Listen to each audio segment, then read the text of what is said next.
Hello, welcome back. నాకు veg తినాలనిపించినప్పుడు నేను చూస్ చేసుకునేదైతే ఈ మీల్ మేకర్ పకోడీ. ప్రాసెస్ చూడండి ఒకసారి, వీడియోనైతే సేవ్ చేసుకోండి, ఫ్యూచర్లో చేసుకోవడానికి యూజ్ అవుతుంది.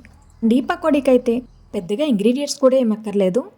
మిల్ మేకర్ వచ్చేసి హాట్ వాటర్లో వేసి జస్ట్ 2 మినిట్స్ ఉంచి బౌల్లోకి సపరేట్ చేసుకోవాలి. కొంచెం సాల్ట్, చిల్లీ పౌడర్, పసుపు, వెల్లుల్లి పేస్ట్, కొంచెం ధనియాల పొడి, చికెన్ మసాలా, అలానే కార్న్ఫ్లోర్, కొంచెం బియ్యం పిండి, ఇవన్నీ వేసుకొని ఒకసారి మిక్స్ చేసేసి లాస్ట్లో పచ్చిమిర్చి స్లైడ్స్ కట్ చేసుకుని ఆయిల్లో డీప్ ఫ్రై చేసుకున్నామంటే మేకర్ పకోడీ రెడీ అయిపోతుంది.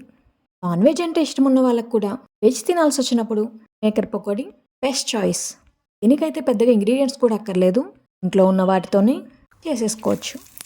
డీప్ ఫ్రై చేసుకుని తింటే అయితే చాలా బాగుంటుంది. ఇలాంటి మరిన్ని యూస్ఫుల్ వీడియోస్ కోసం పేజ్ని ఫాలో చేసి వీడియోని లైక్ చేసి షేర్ చేయండి. Thank you.